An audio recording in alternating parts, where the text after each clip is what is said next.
Hello, my name is Raye Mitchell, and I am so excited to be here today. I am just thrilled to be part of this new adventure called LA Book Fest. I've been asked to share some thoughts with you today, and I picked the topic of talking about ideas. And as I go through my conversation, I'll explain to you why I chose to talk about ideas. Ideas are the DNA of everything good in the original content world.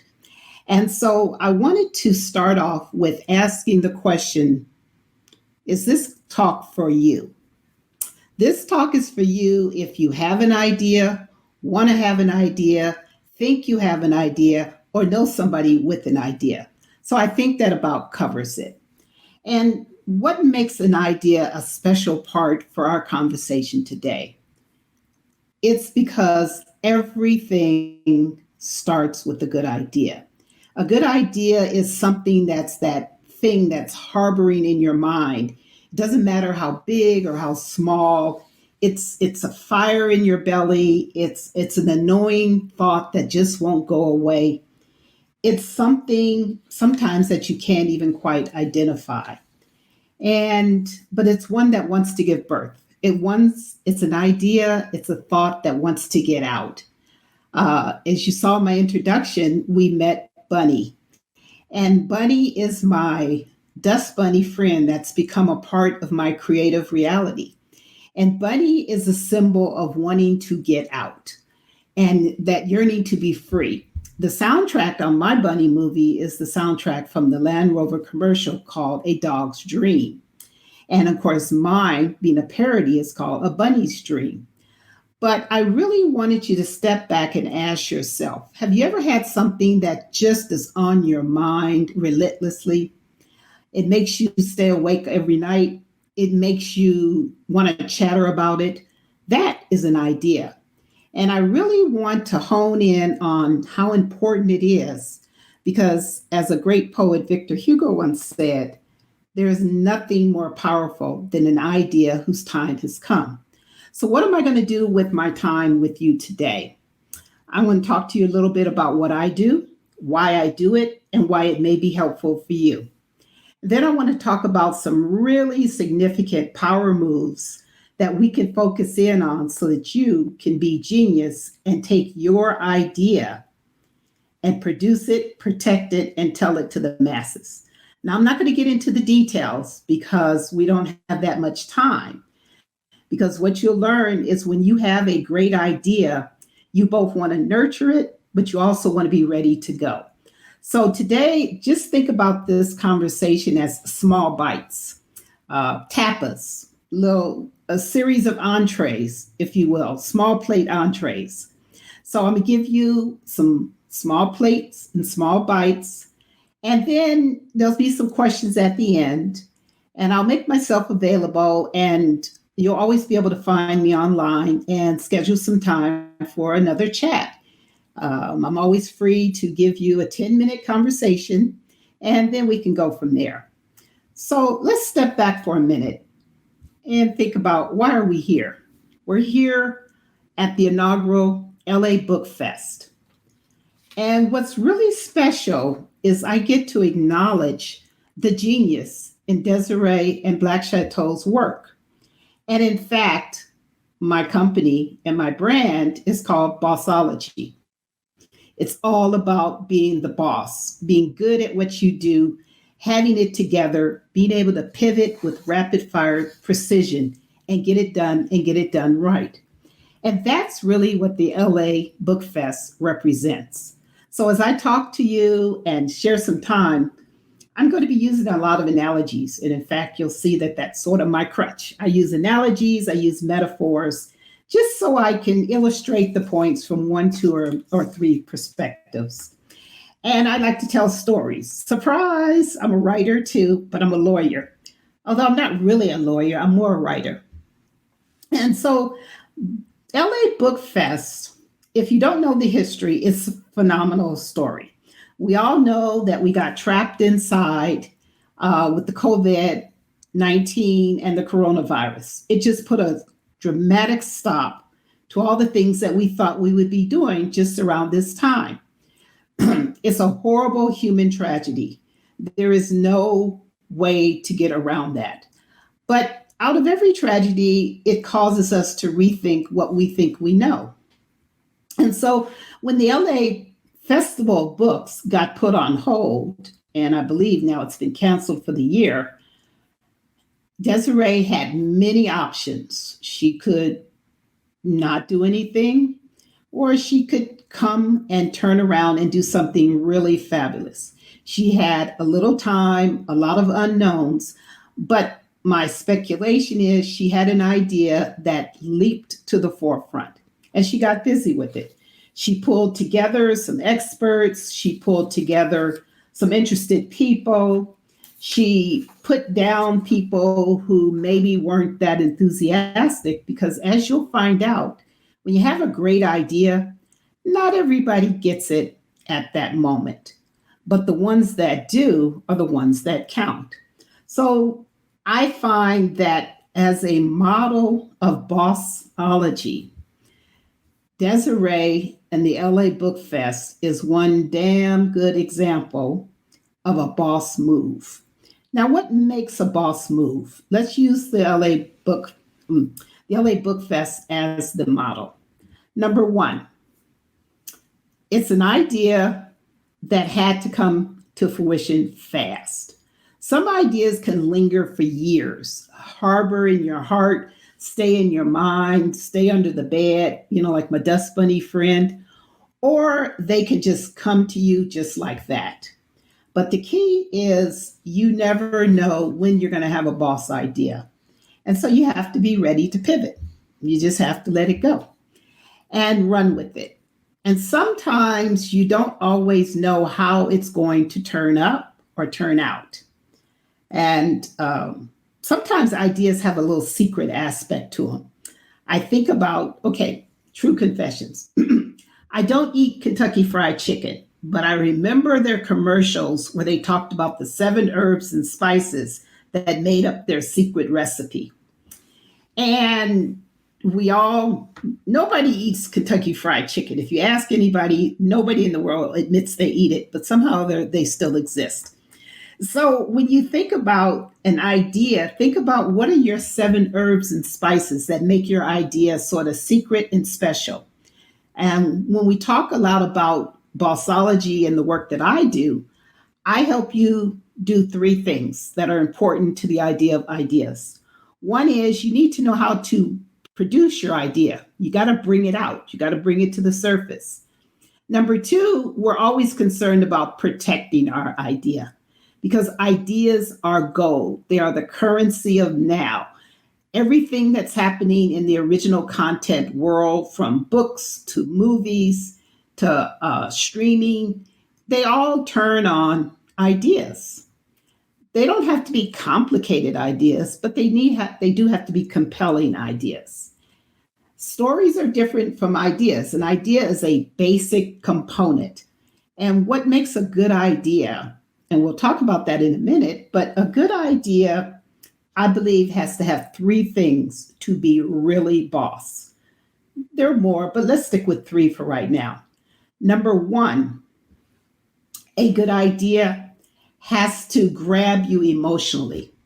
It has to be pretty straightforward. And I believe an emotional experience, whether you're talking fiction or nonfiction, is an important part about an idea. And I'll give you an example in a minute. A second component, I mentioned it earlier, is an idea needs to have its right time. There's something very important about an idea that is right timed. An idea that's too soon or too late just won't work as well. And then the third thing I want you to keep in mind about a good idea is this might sound shocking, but you have to let it out. How many times do we keep an idea precious? We hold on to it either because we're not sure it's going to be well received, or we're always saving it for that savory moment where we're going to pounce onto the world, but there's never seems to be that moment. So when you think about an idea, you have to think of it in an emotional connection. If you want to be effective in getting your content to the marketplace, whether it's fiction, nonfiction, documentary, I don't care what form, it needs to have an emotional connection. And then you have to be perfectly timed, or at least better timed than not. And again, let me go back to my example about the LA Book Fest. From the emotional standpoint, it meets a lot of needs. First of all, there's a curiosity factor. What will the LA Book Fest be? It's never been seen before and really hadn't been done on this magnitude before. So, curiosity, I'm going to put that in the emotional column. Anticipation, I'm going to put that in the emotional column. And fun, I'm going to put that in the emotional column. But you're getting the gist of what I'm saying. It needs to make you feel something, that you want to do something with that experience. And that to me is what an idea does. It makes you, it can make you angry, it can make you happy, it can make you sad, it can make you ready to go. But it should move you. And then the timing. And timing is one that sometimes can be serendipitous, sometimes it could be planned. I've never had a child, but some people, you have natural birth and the baby will come when the baby comes. I've had friends who've had, uh, lost the word, the C-sections.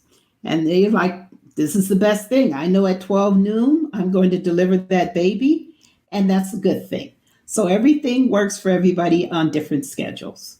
So let me move forward and talk to you a little bit more about some small bites today.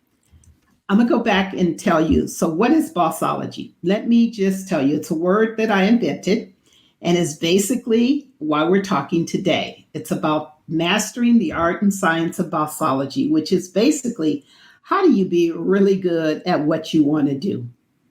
That's the notion of being boss. And I like the idea of helping people be good at what they want to do. If they want to tell a story, I like to have help them be good at that. And I don't just mean the skills based part. I mean the powerful part of connecting your story to whomever you're trying to tell your story. And I'm talking about having your idea take on as many legs of life as you want it to. Some people just want their idea to rest in one place, get it done, get it out, and get over with. Others want their lives to have many lives, their idea to have many lives. And so I think that that's really important. So I want to go back to our question today is, given the opportunity to talk to you about anything and everything to do with creativity, why would I narrow my time to talk about ideas? I mentioned ideas are the DNA of what it takes to get to that point of, now that was a good story. But it's also an important part about the use of your energy. If you want to create something, ideas is sort of like the fuel that keeps you in the game. Stories build on ideas. Series build on stories. And so when you start with a good idea and figure out the timing for it and the place to put it, it could have longevity or it could be short lived depending on what it is. And I want to add a point about skills. There's certainly not no substitute for having strong skills in the creative marketing market. Whether you're talking about strong skills in marketing, strong skills in branding, social media, writing, editing, but I'm going to be persistent and tell that none of those will substitute for a good idea. A good idea can overcome some pretty poor marketing, but poor marketing can't, but strong marketing can't uplift a poor idea. Just think about how important that nugget of an idea is, and spend a lot of time nurturing what your idea is. And I would do a point. People often talk about pitching and having that elevator pitch with the CEO, and can you pitch your story to that executive in the 30 seconds it takes to ride from floor 1 to floor 20. I've always resisted the notion of the elevator pitch for the following reason.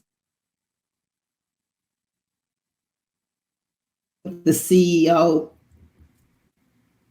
you don't know what's on that CEO's mind. So you're going to be pitching, but you don't know what they're receiving.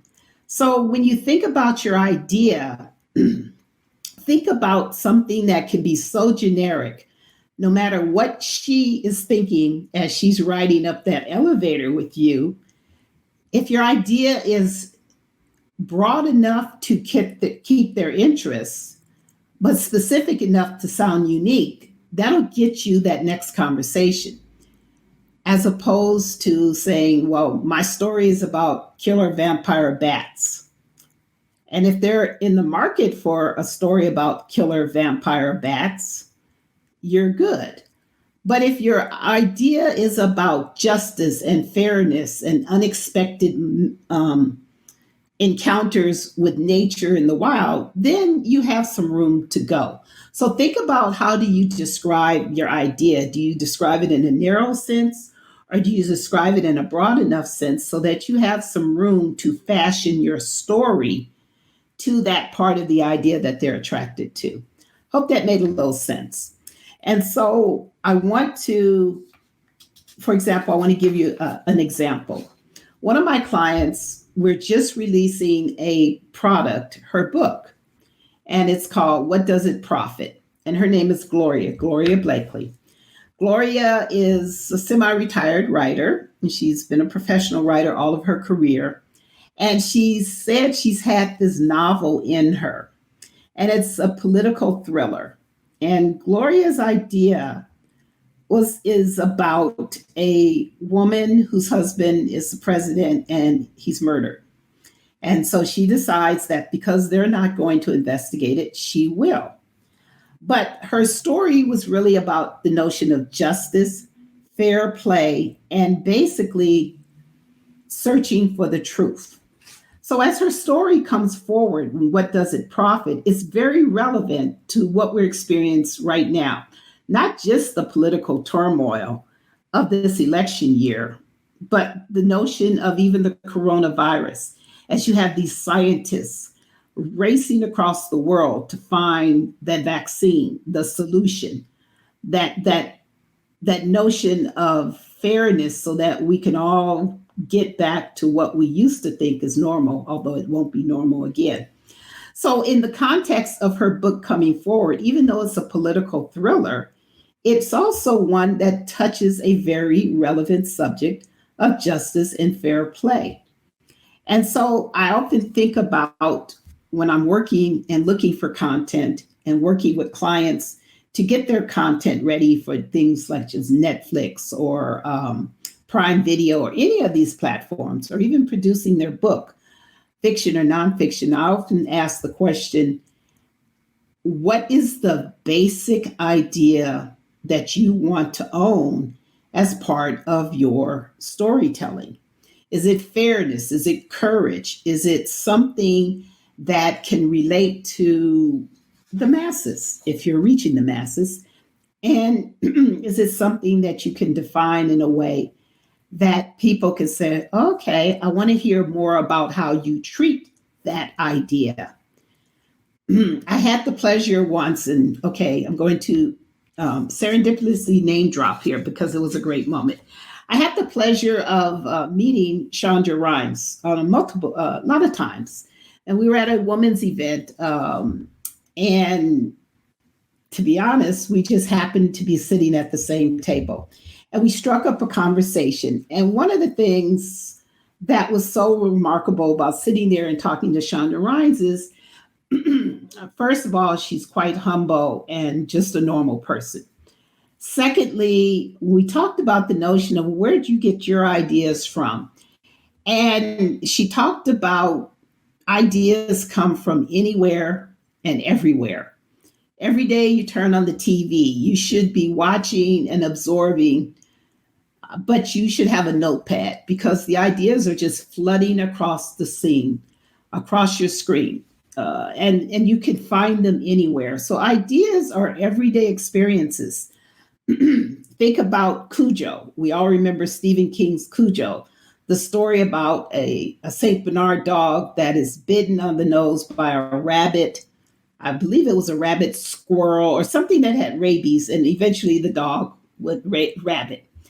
And this entire movie around a terrorized St. Bernard dog who started with a very simple encounter with an animal that had rabies. And it becomes this terrorizing movie such that you never really want to go into the woods with the St. Bernard dog alone again. But think about, or the old classic of the birds, just the idea of hundreds of thousands of birds gathering for no known reason and attacking. Very simple idea turned into this compelling award-winning movie that is iconic. So ideas don't have to be overly complicated. They just have to be something that touches an emotion. In this case, they were fear. Fear was the common emotion. And so when I encourage you to spend the rest of your time digesting what happened today, I would ask you to go back. Um, I figure you might still have a little time on your hand because remember you used to can go out with friends and celebrate, but we're sort of still shut in. You know, sorry that may be too soon to acknowledge that, but yes. But scribble out as many ideas as you can come up with on anything and everything. Short, pithy notes about an idea, because you never know when that idea will become readily usable. And we'll talk about some power moves about managing your ideas in a minute. But just remember, every day you should be looking for ideas and writing them down because they will come and they will go. And when you need that idea the most, you really aren't going to remember it. You know, for some of us, you get into a little age space and you walk into a room and you're like, now I came into this room for something. And then before you know it, you forgot why you're in the room. Well, that's the way ideas can be. Sometimes you'll forget why you had that idea and it becomes the most important idea. And the next time you see it, it's because somebody else has it. So keep track of your ideas. And I'll talk to you in a minute about why it's important to keep track of your ideas. Because again, as a lawyer, although I don't practice law per se, I help people with their intellectual property and their strategy and the protection of their content. And one of the most important things you can do is keep track of the original ideas you generate and some of the forms in which you share them. Because you want to be careful about who you share your ideas with. And at the same time, you don't want to be so closed off that nobody hears your ideas. So keep track of them. If you are in a business meeting, make note of who's around you. If you're going to share an idea at a business meeting, there's some protections that go with sharing an idea at a business meeting. But if you're just meet somebody at a restaurant and share your ideas, and later they use it, you're pretty much not going to be protected against that. Um, laws vary by state, but the law of misappropriation protects you in a business relationship when you're sharing an idea with the hope that that idea turns into business. Whereas if you're just sharing it gratuitously and you're chatting with people, somebody's like, oh, okay, thanks for the gift. So, just as an point, you can share your idea, but just be mindful of the context. Um, and as I finish my talk today, I try and drift in and out and share some pointers with you because, after all, I want to be practical, but I also want to inspire you to muster up the power of bossology and come up with boss ideas. I am convinced that if you do nothing else after this 30 to 40-minute conversation, if you do not become a genius at coming up with ideas, I'll feel disappointed. On the other hand, even if you become average at coming up with ideas, I'll be excited because once you get into the momentum of being an idea generator, you're off to a fast start to being a content creator. Um, it's very, very important to have an endless supply of ideas so that you become an endless creative engine. Sometimes you'll turn it on, sometimes you'll turn it off, sometimes you'll rev it up, sometimes you'll rev it down. But I think when you run out of ideas, you sort of run out of the creative runway, and you don't want to do that because there's too much going on. And I'll give you another example. We're in the middle of the pandemic, the middle of the end. We're in the middle of the pandemic. At some point, this historic moment will pass, and I can guarantee, without any level of college education, that next year, even if we get that far, in the next 6 months to a year, the market is going to be flooded with coronavirus content, all angles. So you're going to say, well, if it's going to be flooded, what's the point? But the world will be hungry for the next story of the COVID-19 and the pandemic. The facts, the figures, the experience, the emotion, the angles. You should be knowledgeable about how you, as a creative, would contribute to that conversation. It could be factual, it could be fictional, it could be content, whatever, but your mind should be working right now because there's a massive need for creativity on the factual side, creativity on the creative side.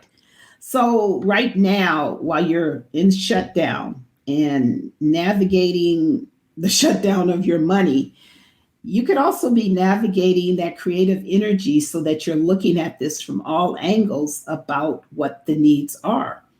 I do work with individuals and I do consultations and small bites and small conversations. I have a flood of people asking me on how to generate some idea, because I also do ideation with people, generate some idea on how to capture the coronavirus experience. Some want to talk about it from the content standpoint. Somebody else wants to start businesses around the new world order of coronavirus, and some are quite unique. Some are quite commonsensical, and I was like, well, somebody has to do it. Don't ever underestimate the simple idea as something, and because sometimes people chase the big grandiose idea and leave behind the plain vanilla. Vanilla is still probably the number one selling flavor of ice cream, even though there are 59,000 other varieties.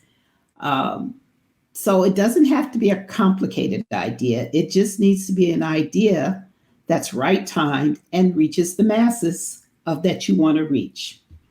So where does that leave us in our conversation? Because I really want to get to the part that I think is the fun.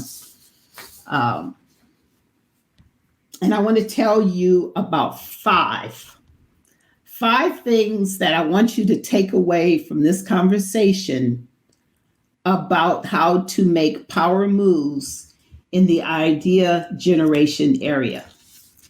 And I want you to think about how do you move yourself from safe thinking, where you come up with safe ideas that ultimately may be too small to succeed, when you want to be thinking about an idea that's too big to fail. And so I want you to think about it in those terms. And so I'm going to give you 5 talking points. They're only going to be overviews because this is just sort of like the tasters, a little taster menu. It can't be the whole menu. And I hope that if you're more curious, we'll get back to some details. Okay, I'm going to tell you the 5 points and then I'll speak about them in details. All right, so number 1, to be a boss genius and come up with some genius ideas, you need to be a bundle of ideas. So that's number 1. Be a bundle of ideas. Number 2, practice the art of being right timed. Number 3, practice the art of being right placed. Number 4, be unexpected. And number 5, be insecure. And there's a reason I chose be insecure. So let's start with be a bundle of ideas. What does that mean? That means you can't be a one-trick pony. That means you should stockpile ideas voraciously. You should collect as many ideas on a daily basis as somebody who could eat anything everywhere and lives on a 10,000 calorie a day lifestyle.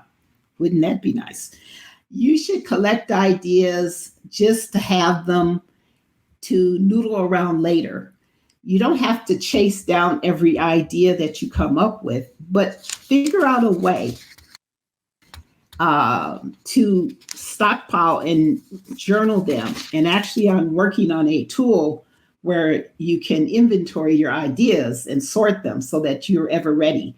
And why do you want to be a bundle of ideas? We're talking about producing, protecting, and telling your story to the masses. That is the payoff of why we're having this conversation today. Well, when you are a bundle of ideas, you're ready for all opportunities. If I meet the CEO of company A or the chief content producer of company B, I have no idea what they're in the market for. However, if through the course of this conversation, I start to learn about their interest points, I could share idea A, B, C, or D. But if I'm a one idea person, that moment in time will come and it will go. And I'll give you a preview of an example. Years ago, about 7 years ago, I had the pleasure of starting to work with Issa Raye. Issa Raye is just this genius of a talent. She is a young Black actress who is just a rising superstar. And she is just a wonderful, delightful person. I learned of Issa when she was doing her internet series called Misadventures of Awkward Black Girl. And she is terribly funny. And she had raised some money on Kickstarter. She was one of the first success stories on using Kickstarter to raise money to fuel her idea. And once she raised the money, it was about $60,000, which was a lot at the time.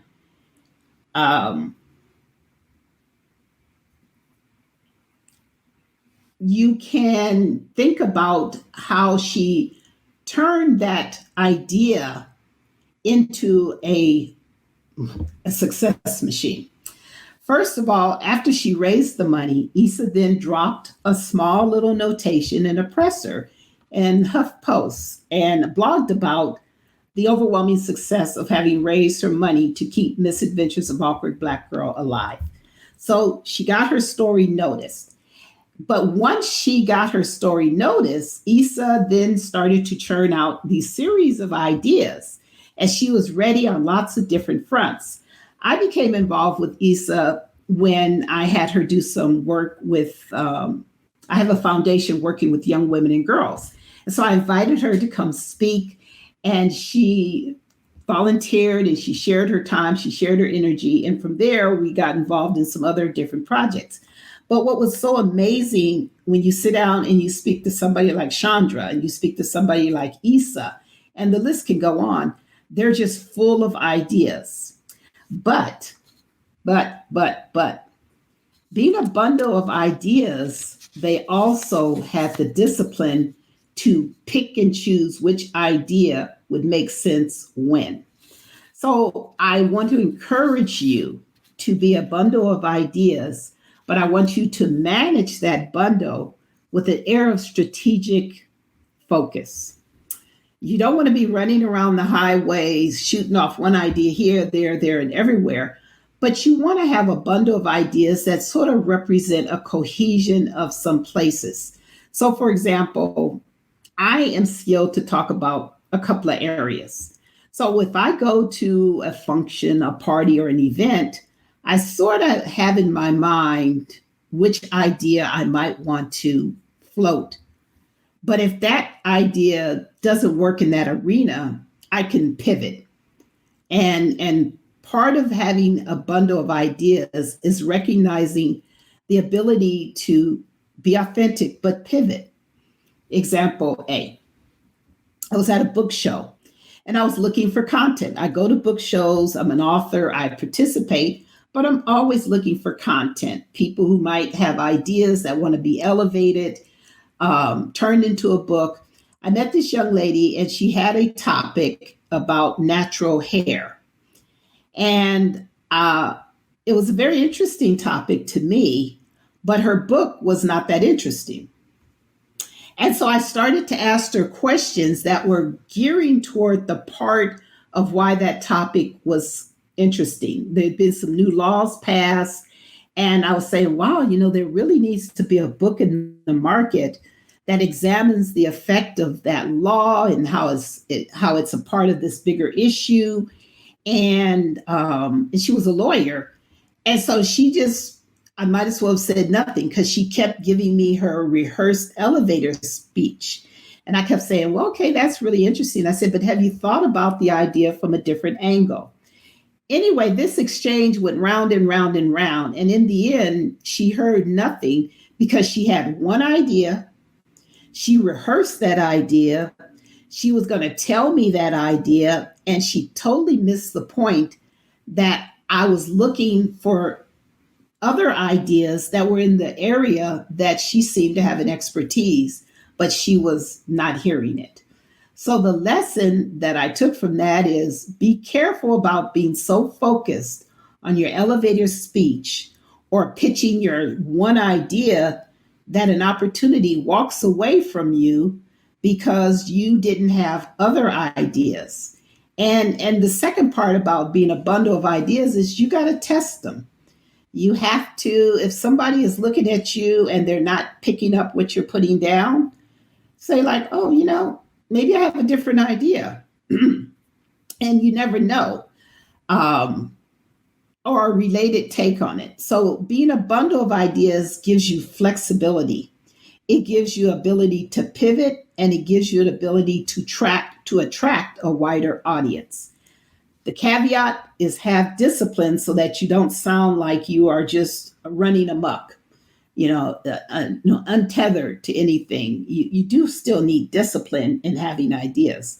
One is not the abandonment of the other when you have ideas. So the second point is, so you are a bundle of ideas. So now what do you do with them? Well, here's the second point. You need to be right timed. And what do I mean by that? It means what it means. You need to be able to match your ideas with the vibe, the feeling, the interest, the timing. For example, we are in one of, this pandemic. People are both depressed, oppressed. Things have changed in this unbelievably negative way.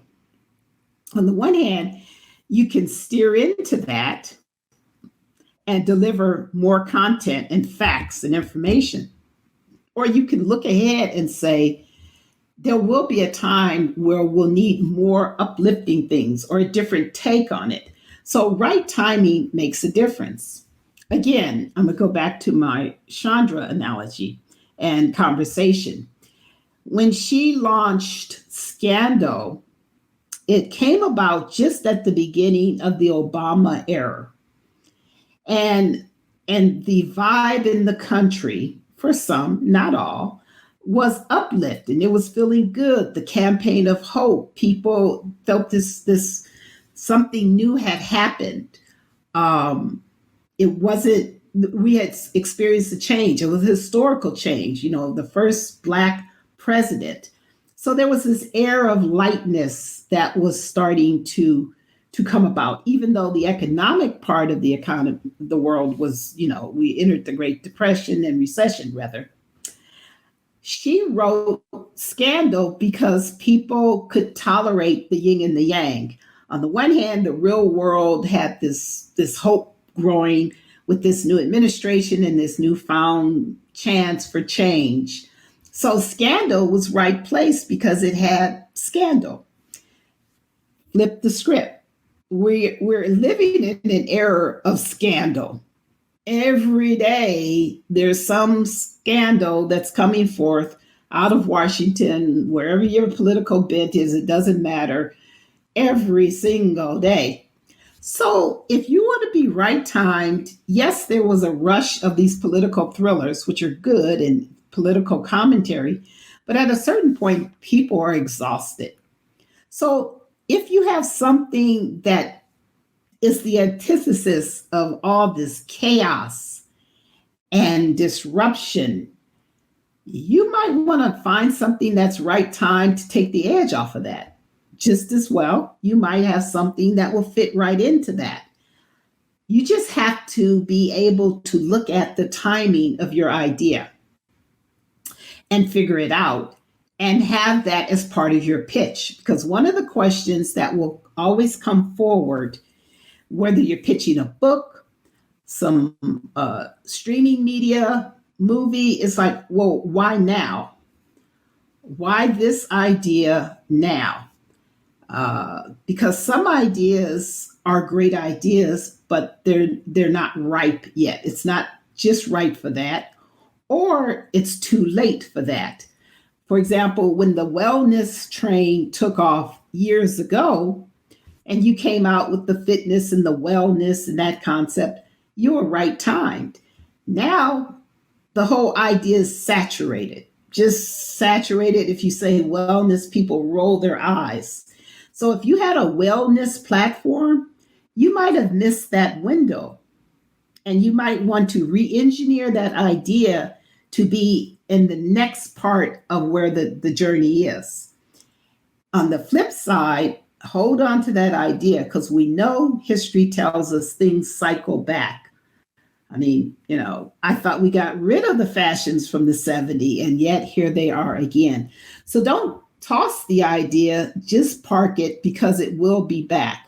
But monitor the culture, the environment, the sensitivity, and the opportunities so that you can pick from your portfolio of ideas the ones that make sense for right now. I had started work and do a lot of work on this COVID, and I was starting the web series and starting my podcast series. And at the early part of it, there was this urgent need for all this information about COVID. And at the early part, I was providing lots of information. And now everybody's tossing out information. So my work has shifted to the next part of the curve, life after COVID. And what do you do with the new normal? And even what do you do to define the new normal? Because the train has passed on defining COVID. It is where it is. So think about the next part of when you'll be able to enter this highway of conversation points. That's the point that I mean by being right timed. And your sensitivity should turn on how you can distinguish your idea as important at this time or whatever time you want it to hit the market. Because when you want to protect your idea, I'll talk about protection right now. Where and how you time your idea is part of a protection matrix. What do I mean by that? Being first to market sometimes is the only protection you'll have for that idea. You want to get out there, be the first, own it, be the name it, claim it, and reach into that area. So timing is also a protection strategy. If you're early in the market, you want to go hard and fast, buzz scale, because if somebody else is going to come along with the same and similar idea, you want to be the first of the first. Certainly the second, maybe the third, but by the time you're the fifth, sixth, and seventh, it's not going to be as powerful. On the other hand, if you're the last into the market, you might be able to distinguish from the first because maybe you have a price point, maybe you've learned and studied their mistakes, and you have an entry point. Timing is probably one of the big success factors in coming to market with your idea. The third component of making a boss idea is being right placed. All right, so what's right place and how is right place different from right timed? By right place, I mean format, platform, and components. If I have an idea for streaming media and a streaming media series, a TV series is going to be a different place for my idea than a book. Now, true, they talk about how do you adapt your book to TV or a movie, but right placing begins with your idea about where do you see it going. So, for example, a book, a movie, let's try a movie. A movie has a beginning, a middle, and an end. And it is an end. That's the nature of movies, a script. You know, the beginning, the drama, the climax, and then the wrap up. A TV series, if you want it to have longevity, like Law and Order, dum dum, it's an endless series. There's no end because if you end the story and the idea, you end the series. So if you're contemplating your book, for example, to be worthy of becoming a series, the idea has to have enough freshness so that it can be done from a multiplicity of angles a lot. It can't grow stale. It has to have something that can give roots from point A to point B to point C to point D.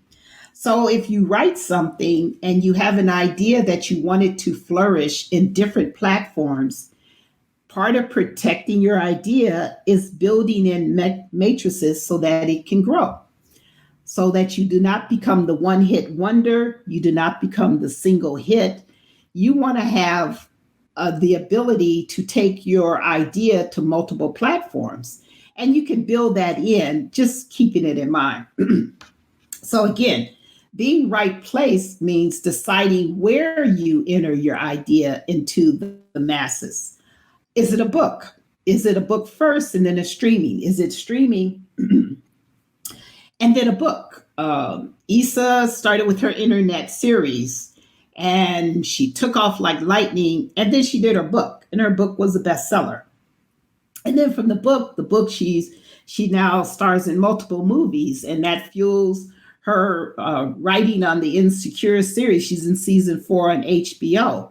So how you take your idea and create this synergy is how you start to build this fortress of ideas. And each idea can become a linchpin to the next piece, to the next piece, to the next piece. So that's the right placing of it. Think about where you want your content and idea to launch. Where do you want it to grow?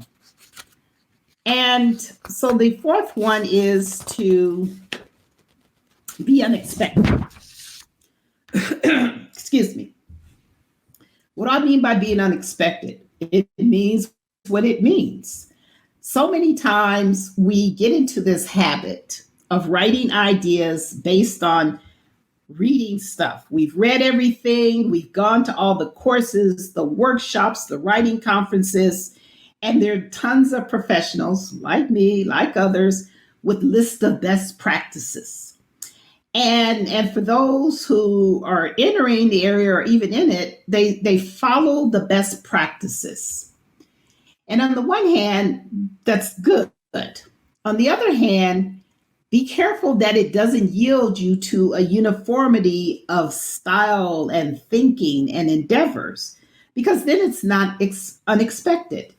And an example of unexpected is you need to hire an editor. You want to work with someone. Somebody has resumes, and there are tons of resumes, and they have 15 years of this and 25 years of that, and they've worked for these different number of people. Yes, but the question is, like Janet Jackson said, what have you done for me lately? How fresh will their thinking be? Or will they try and comport you to fall into the status quo? The biggest thing you want to do with an idea is to break out and be unexpected. Issa's work was unexpected.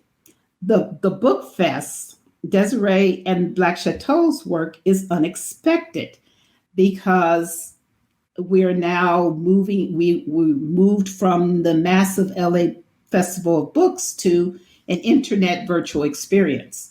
Unexpected is an important part about making your idea be at the right time, at the right place with something. It's the hook, it's the twist, but it's also the way it's distinguished from what everybody else wants you to do.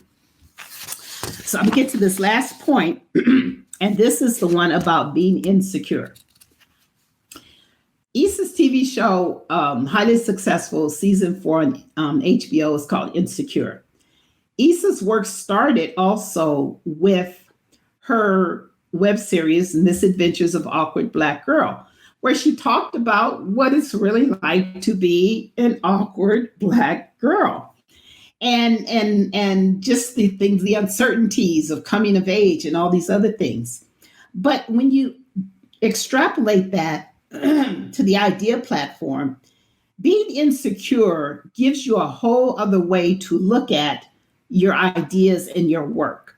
We spend a lot of energy getting our work to this level of perfection and protecting it. We take the courses, we do the things. But sometimes those very doubts that you have, those things that make you insecure about your work, could be the most refreshing thing that makes your work stand out and be unexpected.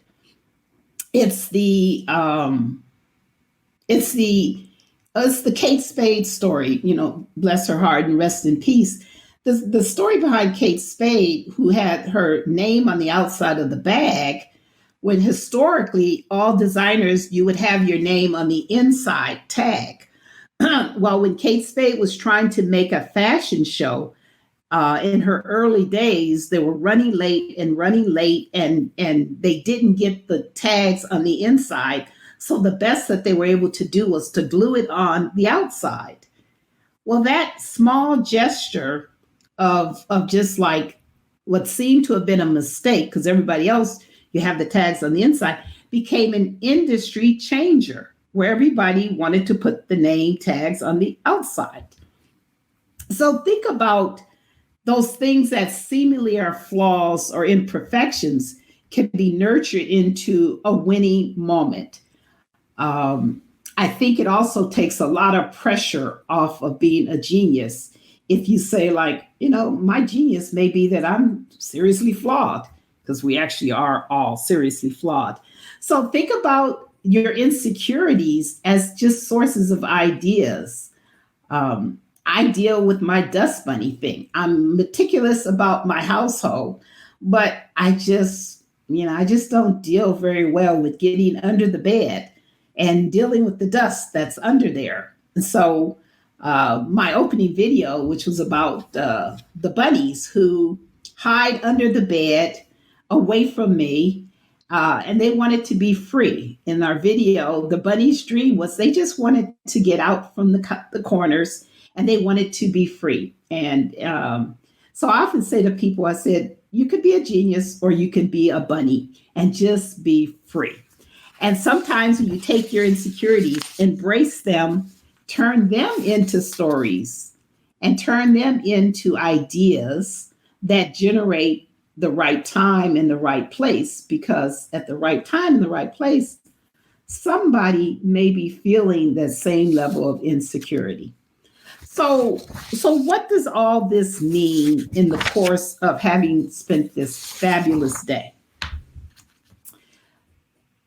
It just means be a genius, embrace your insecurities, find the right time and place, and be ready to go.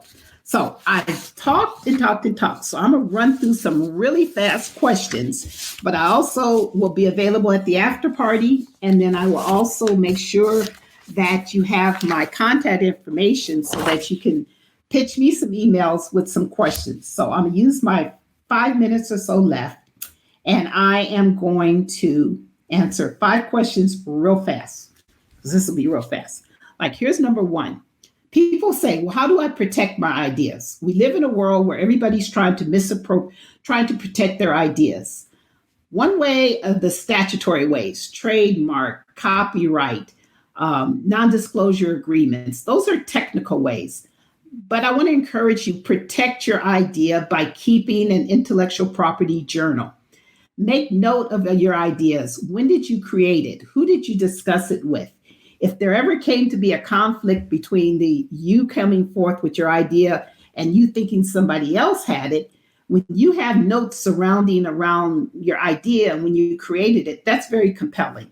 So think about just keeping your ideas in sort of like your idea vault. And that way you sort of keep track of them.